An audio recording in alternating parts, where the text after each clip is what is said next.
Thanks everyone for having me here. I love this screen. This thing is amazing, and I can see a little bit of disappointment in all your faces. You thought you were going to get the chief HR officer of the NBA. You thought he was going to tell you something compelling, maybe some entertaining stories. Maybe he's a little more athletic, and you got me. No, that's okay. That's okay.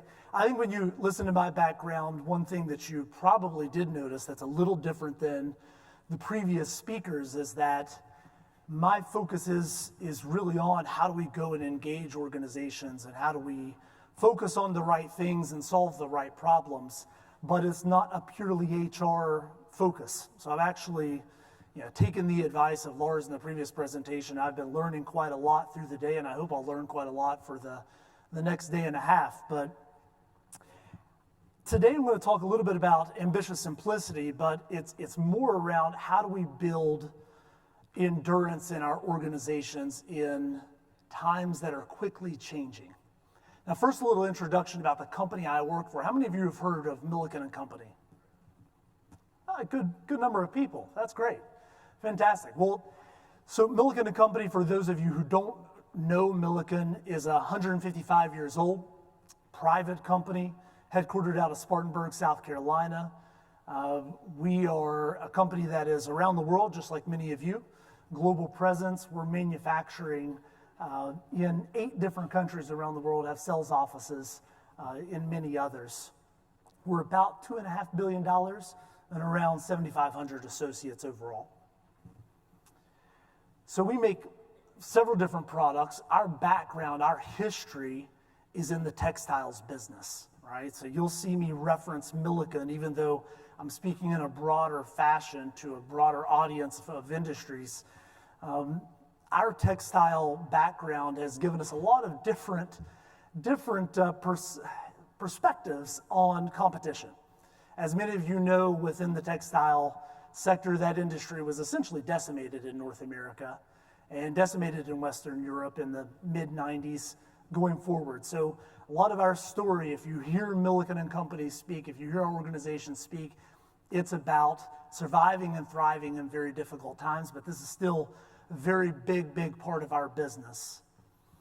Colorants and chemical additives. So our chemicals business is more about specialty chemicals.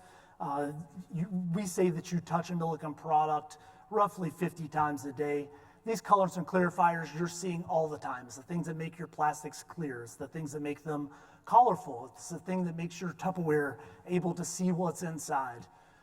It's a lot of different things there, but they're all very specialty based. Floor coverings, commercial floor coverings only. This is essentially the third big business within our company. And then lastly is Performance Solutions by Milliken, which is the business that I represent. So this business was created about 13 years ago as a request from a large food manufacturer. Now, we don't manufacture any food, but we had a long history of having other companies come in to benchmark our organization and see our manufacturing and supply chain practices. And they asked us to work with them. We said no a couple of times straight, and they came back third. It was a nice offer. We said, okay, I think we'll maybe help here. So this business has been around for 13 years, and we're now operating in 29 countries, working in a lot of different industries around the world. One of the things that we find fascinating is that for Milliken, it almost was a necessity for us to think about operating in a system-based fashion, right? We almost had to do it because of the natural economics for our organization. But that's what this business is really focused on, is how do we think in a systematic way? How do we build processes within our organization to go and drive performance, right? And how do we shift accountability down in our organization? We get away from that traditional hierarchy that exists within most organizations. But what presents some challenges is naturally, these days, with all the clients we work with and within our own company, we think the work environment is changing more dramatically and faster than it ever has in our lifetimes. Would you guys agree? What do you think drives that? What's driving that dramatic change? Technology. Anything else? Globalization? Okay. Yeah. Diversity? Yeah, absolutely. Absolutely. So I think, if I was going to boil it down, those are all very good answers. Technology is really the number one thing, right? I think there are three primary that I'll talk about. But technology is really the first. And I have Industry 4.0 here. There's a lot of different ways we can go and attack the technology conversation. But what has technology changed for us? Our expectations, the way that we work, the way that we live our lives. It's confused us a bit, I would say. So if I throw up Industry 4.0 and you see some of those things, you're probably familiar with many of those concepts, maybe some of them you're not. But Industry 4.0 is basically a description of the change that is happening right now. It is those cyber-physical systems, the Internet of Things. If you look, in the past, Industry 1.0 would have been that mechanization timeframe, Industrial Revolution, the weaving loom. Industry 2.0 would have been the assembly line, right? Those types of things. Electrification. Industry 3.0 would have been more about automation, introducing computers into the process. And then we get to this. And I think one of the things that we're finding, if I think about those three powerful forces that are changing the way that we work every single day, technology is driving a huge shift in our expectations. So as we go through this and we start to think about all of these technologies, I would say that the Internet of Things is probably no less revolutionary than the introduction of electric within the manufacturing industries. It's changing, and it's changing in a rapid fashion. What else? Economics. Now, a lot of discussion today has been about an unemployment rate that's incredibly low, right? Historically low. And that the labor market is tightening. Now, this is the longest U.S. expansion in history. We go over here, we look, we've been going since 2009, since the Great Recession. If we look here, we stay on the economics front, really three big things drive the overall economy, right? So you've got long-term productivity growth, you have the short-term debt cycle and the long-term debt cycle. That short-term debt cycle, typically 5 to 8 years. It naturally follows that same chart that I just showed you, which is the expansion and recession of the economy, and a longer-term debt cycle, which is more like 75 to 100 years. And now you have corporate debt to GDP that's exceeded its historical levels. It's at a record, right? And globalization is an interesting topic to your point. What's happened over about 75 years is that globalization has expanded drastically. It has been what we have worked within. It's been the framework that we've made decisions within. All of a sudden, that's starting to decouple. That's starting to reverse. That's starting to change to some degree. And I don't bring this up in a sense of trying to give a sense of foreboding so much as many of the decisions that we make as business people are made in a fashion where we have to answer what is happening today. We have to answer to the expectations of our organizations and of our people. And I think one of these things that we see within the economic side is a lot of organizations not explicitly saying that they're worried about these pieces yet, but that it's implicit.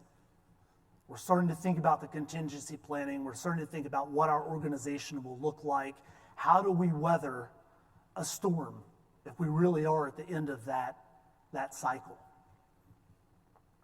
And the third factor is people, one that this audience knows incredibly well. Right? We talked about this. U.S. unemployment rate's incredibly low right now. labor market is incredibly tight, presents a lot of different challenges. But what's the bigger factor with people? At least from what I can see. In many ways, it's the generational changes, right? It's the confluence of all of those other pieces, the economics, the technology, and then the expectations of those people. I attend several conferences a year, and in many cases, you'll see a panel talking about how we deal with millennials. It's like a therapy session. I can't tell if they're describing people or termites sometimes, right? Yeah, we're so concerned. They're coming in, they're infiltrating our practices, right? They're digging at the roots of what we've been doing for 50 years.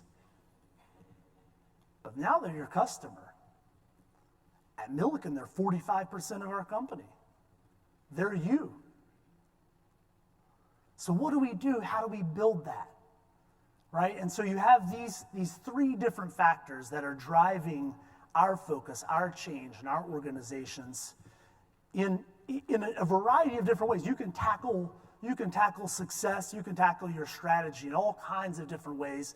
But what do we think is the best? Well, when I talk about ambitious simplicity, as I said, it is the strategy to endure, the ability to resist that temptation, to continue to grow out your organization, to tackle things that you should be doing as a basic process.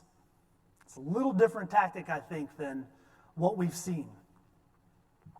So we think about those tenets of ambitious simplicity.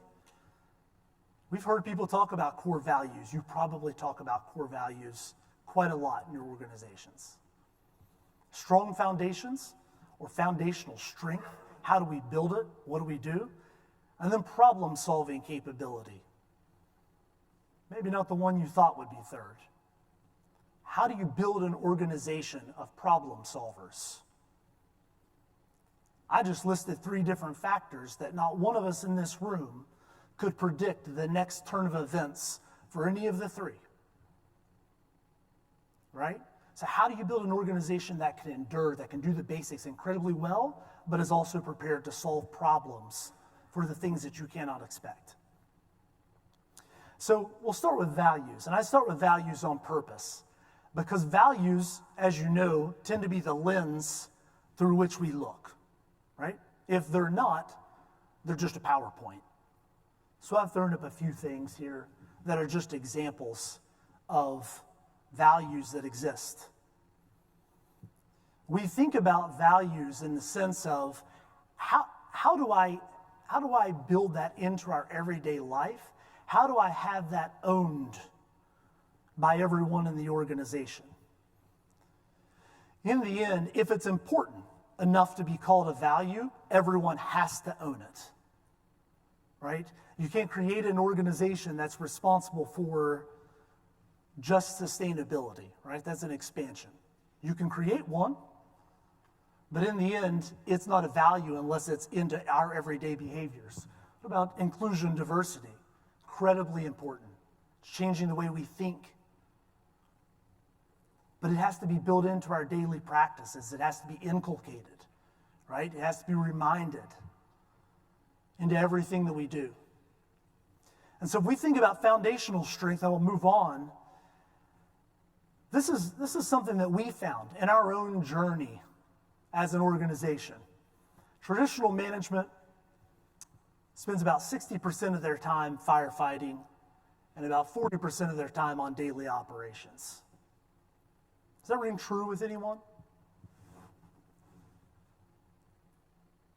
Does that make sense? We didn't believe it the first time we heard it, so we surveyed our managers. Made them watch their time. Put it in a graph for a month. We were at 58% firefighting. What we found is that the best in the world are doing this. 20% of their time on daily operations, 20% of their time on firefighting, and 60% on continuous improvement. I mean, the question is, how do you do it? right? And as HR executives, as people that have a direct impact into the culture and the way that the people that come into the organization drive performance, into the tools that are used to drive performance. How do you get to a level where you're not fighting fires every day? Where your organization, not necessarily in HR, your broader organization isn't firefighting. I think it starts really way back. This isn't working. It starts way back in the organization. Let's think about it this way. Let's take off the executive hat for just a second. And if I think about foundational strength, if I think about eliminating firefighting, if I think about the ability to drive continuous improvement and to think strategically, I'll use a manufacturing example, but let's start all the way at the shop floor, right? Are you familiar with what a minor stop is in a manufacturing environment? Temporary stop, your average operator is there to restart a piece of equipment, fix a small piece on the equipment that can easily be maintained. But it's a source, it's a symptom, right? Again, we're starting at the foundations. We're talking about strengthen our foundations. So if I eliminate my minor stops, I have to ask myself as a leadership, right? Not necessarily in your corporate offices, but at the plant, you have to say, well, what's a good operator, right? Because our expectations are changing. Their roles have changed. We've solved a problem. We've stabilized. And in manufacturing, if I eliminate minor stops, then I'll eliminate breakdowns. Very prevalent challenge, right? Very prevalent, especially when you're watching efficiency, when you're trying to drive performance through your operations. I have to ask myself, what's a good maintenance department? Spread that across operations around the world. I have to understand, do I just have a professional Band-Aid? Are they just reactionary? So I'm moving kind of up, right, from the shop floor, moving forward. So if I eliminate breakdowns, what will happen is that I will drive improvements in quality. And a lot of us, remember that values conversation, we may even have quality as a value within our organization. It may be extremely important, and it is extremely important. But if I solve the problems, if I eliminate my quality issues, what does that quality organization now need to do? How do they refocus? If I eliminate quality challenges, my supply chain reliability and predictability will go up. Right? We're a little further into the organization. We're broadening out here. And my question is this, so if I think about my strategy, and I think about the organizations that in supply chain, you got to hear Walmart this morning, that's at the tip of the spear, Walmart and Amazon. It's an incredible capability to be consistent within their supply chain. Can we make that a competitive weapon? Have you spent time in the supply chain organization watching them track and push orders and try to get things moving? How much time spent there? So I'm fighting fires at the bottom. I'm fighting fires in the supply chain too, but if I solve that problem, now my customer complaints are going to be eliminated. And I have to ask myself, what's a good customer service team? What's my commercial team look like? Right? Do I need the same team? Do I need those activities to be different? Because in the end, when I talk about commercial focus, many of you have organizations that have commercial excellence. They have margin management. They have a strong pricing push. If my commercial focus can be enhanced because I've taken away all of those other fire-based responsibilities, what else can I do in the market? Where else can I grow? Right? I shift out. Now my daily management system, the way I run my organization has stabilized. Stabilized. It runs efficiently, well. I'm limiting the overall firefighting. My question here is, what's a good leader? We all know leaders, and perhaps we've been one. that they are professional firefighters. Professionals at running from one thing to the next and pushing very hard to solve it and then running to another one. But if I eliminate those, what is a good leader? How is my organization growing? And eventually I'll hit that P&L. And in reality, you'll hit the P&L way earlier than what I've shown here. But you're going to have such a substantial performance, you start to ask yourself, what other strategies are now available to me? What other things can I accomplish? To us, that's foundational strength, right? That's the way that we start from the bottom and we allow ourselves the ability to perform at an extraordinarily high level. And that's where you as HR executives get the opportunity each and every day to impact the organization around you by providing that vision. For us, that continuous improvement piece comes in. You're building standards around those processes that stabilized, and then you're improving from there. So it becomes a self-reinforcing loop.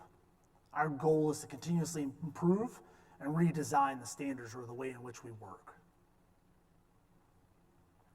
So really, if I think about foundational strength, it's more about having durable financial strength regardless of the market conditions. It's giving yourself the flexibility to operate differently. The other thing that's very interesting is we think about not knowing the outcomes for the economy. What you find is that the more capable an organization is in the fundamentals, the less silos that will be removed when times get difficult. And we know they get removed.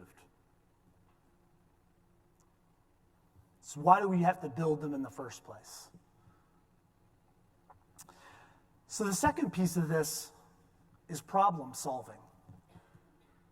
Creating an organization of problem solvers where 100% of your people are problem solvers. How many times have we allowed the urgent, the issue of the day, to trump the important, the thing that will push us over the edge, the thing that will drive us into a new wave of business? How many times have we discussed different solutions, technological or people-based, that are essentially optimizing a part? And we focus on optimizing a part, but we end up sub-optimizing the whole because we're not thinking holistically, right? It's more about building that methodology and understanding, how do I go and establish projects, for lack of better words? How do I establish projects? How do I go and focus on the right things? We believe that the best way to do this is zero-loss thinking. Now I'll explain what zero-loss thinking is. Maybe some of you have experience with zero-based budgeting, not the same thing.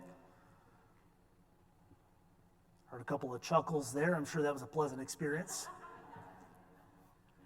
For us, problem solving kind of starts here, and the reason that we come back to zero-loss thinking is this, that for us there was no other tool. We have found no other tool in our organization that has allowed us to continue over a long time to prioritize, that has allowed us to continue to come back and have a full hopper and always focus on the things that are important. So we take losses, and we take our actual cost to produce a product or deliver a service, and then we take our ideal cost, the absolute minimum, theoretical. You're not going to achieve it, right? And we try to understand the total improvement opportunity within our organization.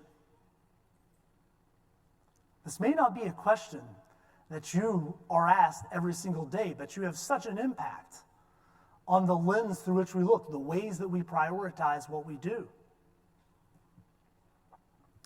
So everything there outside of the ideal cost is a loss.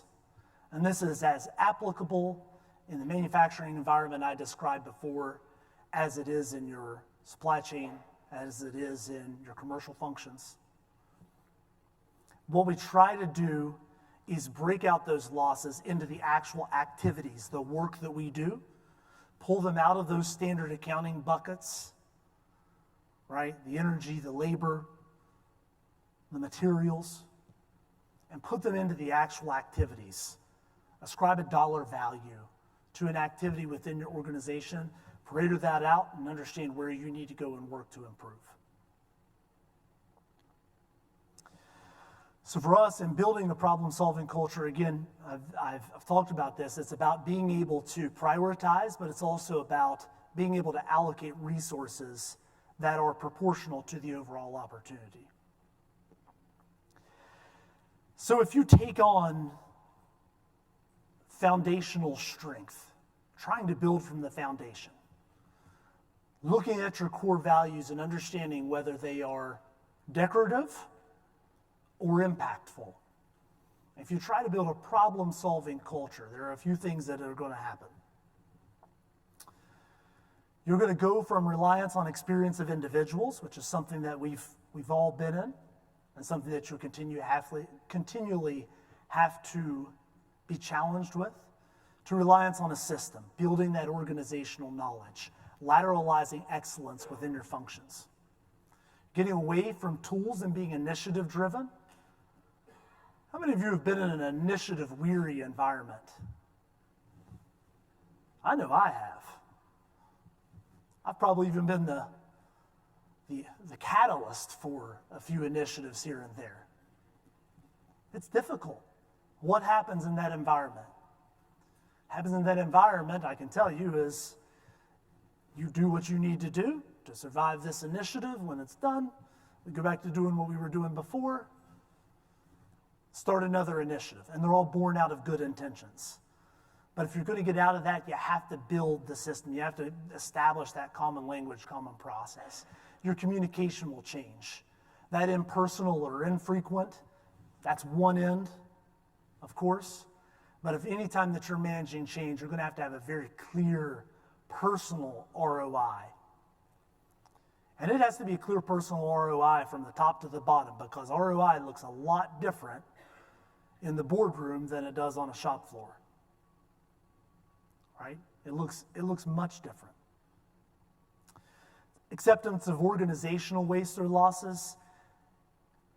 When we talk about foundational strength, we are talking about attacking the ultimate causes of underperformance, right? We're getting to the core of what we do. The caveat to all of this is that it takes time. A lot of time. If you want to build from the foundation, it takes time to go and solve those challenges and change your culture. It doesn't happen overnight. Politically, it's easier in almost any organization to go and attack a problem directly as opposed to searching for the source. But if you do that, you move past the incremental improvement, we're going to be better 1% next year, to the breakthrough and sustainable types of improvement. So for Milliken, this is what it looked like. And I don't mean this much time when it takes time. But we had about 125 different initiatives over 15 years. We were an initiative company and proud of it, right? I mean, we would take any idea possible and try to bring those into our organization and push them. We introduced the Milliken Performance System in the mid-90s, essentially as a result of necessity. It was the findings of within our own organization, fact-finding trip to Japan and understanding how we could actually build out that accountability structure within our organization and drive performance. And this is what it looks like. So you'll see a lot of terminology that doesn't surprise you, some you may not be familiar with. But that's what our Milliken Performance System looks like. It used to be a Parthenon. Everybody has a Parthenon these days. We had to change that up too. Because in the end, our visuals, our culture is changing, our people are changing. We wanted something that fit with the new design. And so for us, it's always worth talking about the hard results of anything that you do that takes time, that's hard work. And it's also always nice to talk about a case study, and the case study can be your own. That's all the better. For us, you see revenue overall, it's been roughly flat for a long period of time since we finished the implementation of that performance system. and our earnings have grown very steadily over that same period. We're now flipping this discussion. We're not flipping this discussion, it's this one. So we are in a process of being very acquisitive at the moment, like many of your organizations. And so the same thing happens, right? We have to go through that same change with any acquisitions. That same process of bringing in the culture, learning from a new culture, but operating in a systematic environment. And that's all. Thank you very much.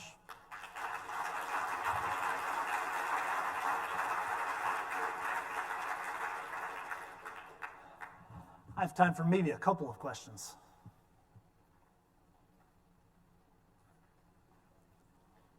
Presentation so scintillating. There we go. No.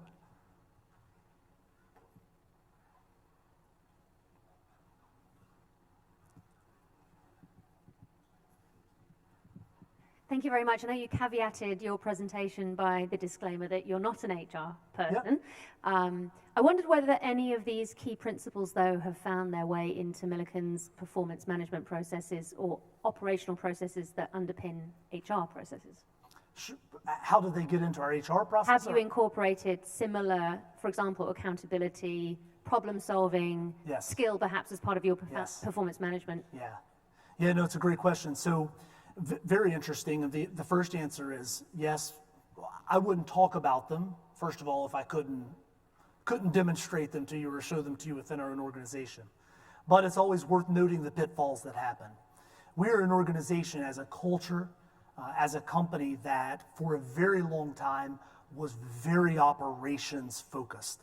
Long after many organizations became more sales and marketing focused, or even in these days, data or IT focused, we were very operationally focused. And one of the things that we believed that we could do was take the same tactics that had worked and the same type of implementation principles that we used in our manufacturing practices and just copy and paste right into the corporate environment. And that didn't work, right? In many cases, you have to look and say, okay, what are the basics? What are the things, when you look at that performance system, there are several things that in principle, yes, we understand them, but do they apply to my day-to-day? Is my heart going to be in those in the corporate or office environment? No. But if I take the problem solving, if I take the systematic thinking, the daily management system, if I take strategy deployment, the way that we actually cascade our metrics down from the corporate strategy down to the individual within an organization, right? All the way down.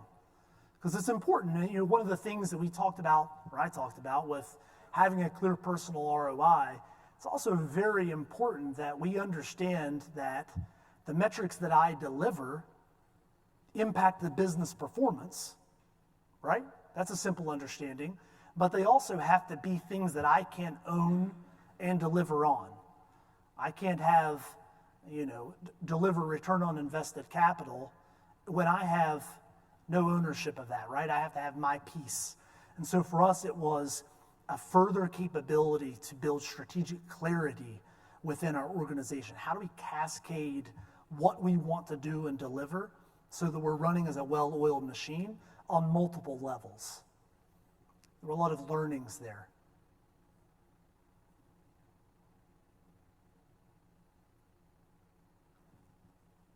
I can't see anyone on that side of the room, so if you've got a hand up. Okay, if no one else has their hand up, thank you very much. I appreciate it.